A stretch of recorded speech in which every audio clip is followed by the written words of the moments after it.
Es curioso, siempre se habla de que las condiciones han cambiado, oigo mucho eso, ¿no? Las condiciones es que ya son otras y demás, pero yo veo que la pobreza, la injusticia social, la desigualdad, el hambre, la explotación laboral, todo eso sigue.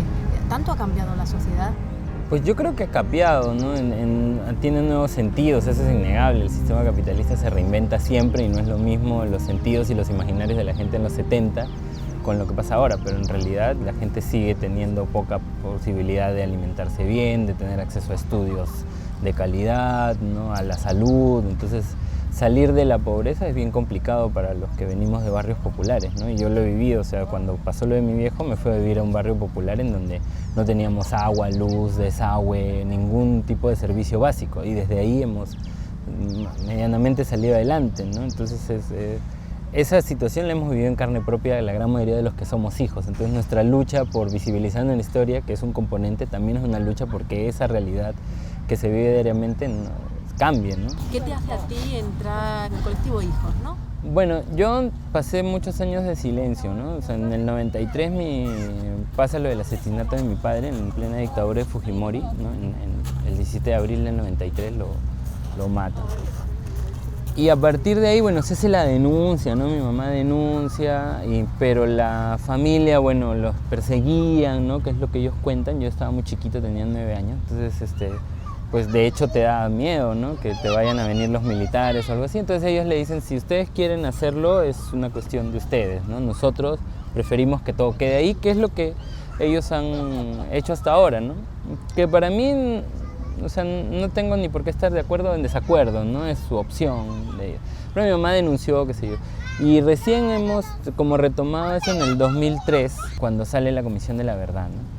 Entonces ahí el caso de mi papá apareció porque estaba en los archivos de las organizaciones de derechos humanos, ¿no?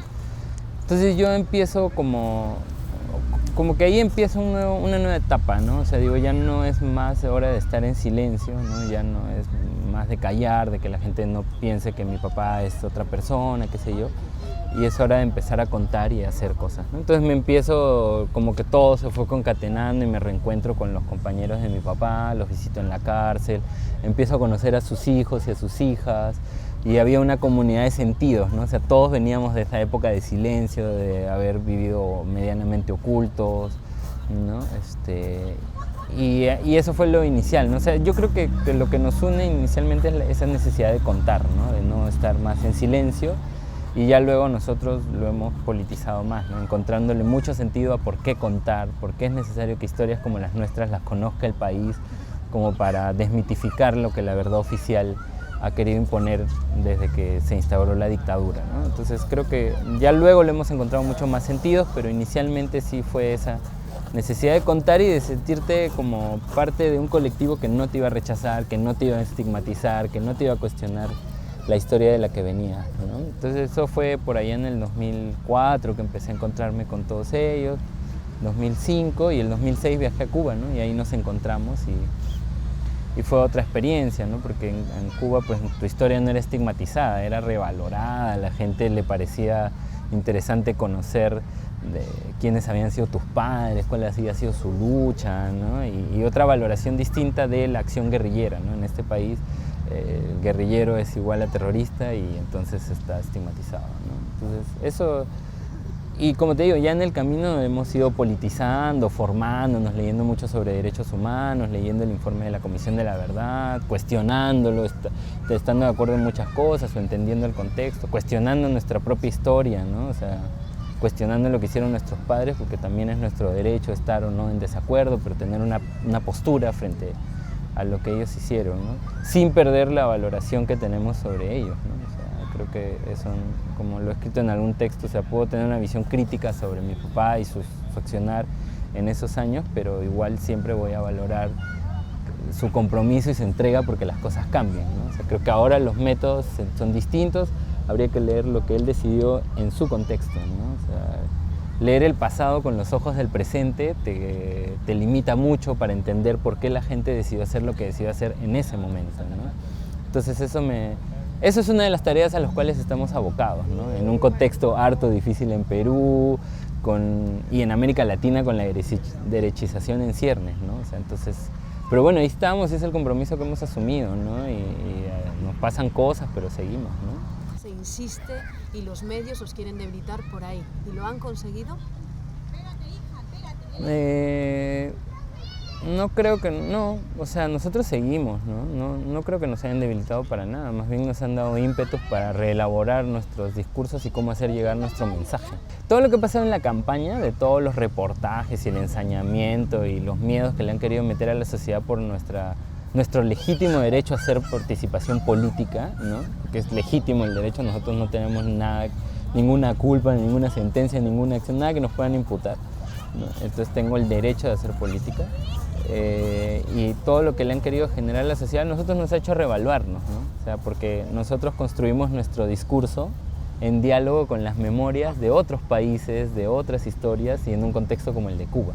No elaboramos un discurso en Perú en diálogo con las memorias de aquí, que definitivamente no es que acepten así axiomáticamente la memoria nuestra, ¿no?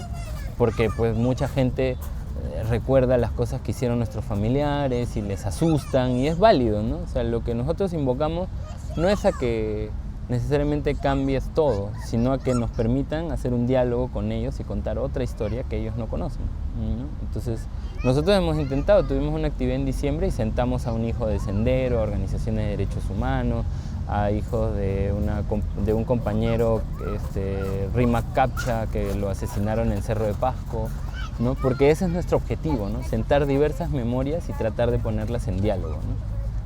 O sea, y con algunas cosas que hemos escrito decimos, no planteamos un discurso acabado, esta es la interpretación fidedigna, lo que planteamos es una apertura a reinterpretar lo que ha pasado en los 80 y los 90, ¿no? Esa creo que es nuestra mayor contribución al contexto, ¿no? En el que vive Perú.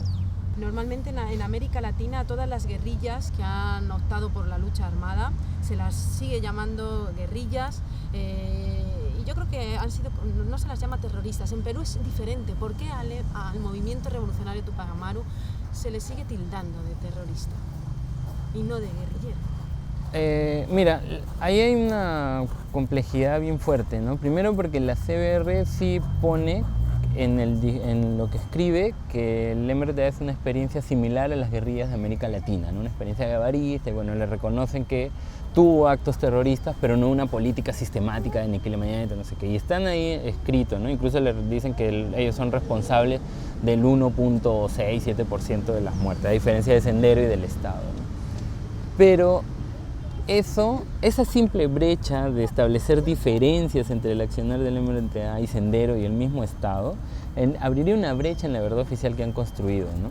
Porque lo que han logrado hacer es que es lo mismo Sendero y el MRTA, ¿no? Lo cual es totalmente una mentira, ¿no? Pero por ejemplo a mí me ha tocado estar debatiendo por internet, en redes sociales, con gente que una vez pusieron Abel Gilbonio es hijo de senderistas, y yo le pongo y le escribo, estás totalmente equivocado, ni siquiera sabes la historia de nosotros si estás diciendo eso, nosotros somos familiares del MRTA. Ah, entonces me vas a decir que un ladrón o un no sé qué cosa no son lo mismo, el MRTA y el Sendero es lo mismo. Eso es lo que ha quedado instaurado en ese sentido, ¿no? Y que se enmarca con las políticas internacionales, ¿no? O sea, actualmente pues, hablar de terrorismo es lo que te permite ir a bombardear una nación entera, ¿no? Entonces eso es lo que se está aplicando aquí en Perú de una manera muy bien pensada. Para todo es terrorismo, todo se engloba ahí. Hay diversas lecturas, ¿no? Entonces yo creo que ahí enmarcamos nuestra acción, ¿no? Lograr que la gente reinterprete lo que pasó en los 80 y los 90, ¿no? Cambiar los los marcos del debate, ¿no?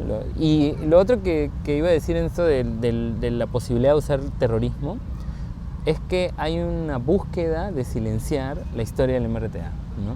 O sea, hay documentales enteros que te hablan de los 80 y los 90 y solo sale Sendero y el Estado, ¿no? El mismo Yuyascani, que para mí es como una eminencia en el teatro de este país, tiene una obra que se llama Sin Título, ¿no?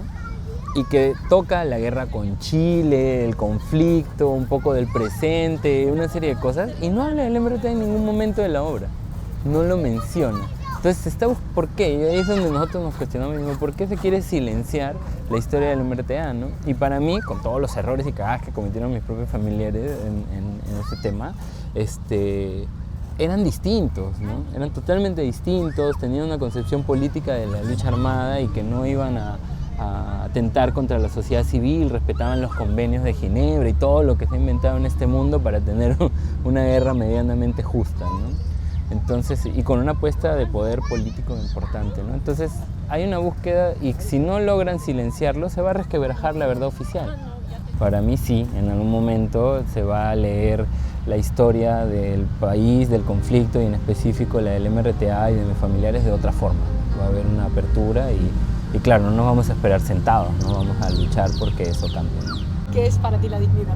Creo que la dignidad me moviliza a vivir en base a mis ideales, a mis compromisos, a los que he asumido, ¿no? Y yo no puedo ser, desde esos ideales, ser digno si otra persona vive indignamente, si otra persona no tiene o aspira a las cosas que yo podría tener. Entonces creo que a eso evoco mi lucha por dignidad, ¿no? No sé, nunca me habían preguntado eso.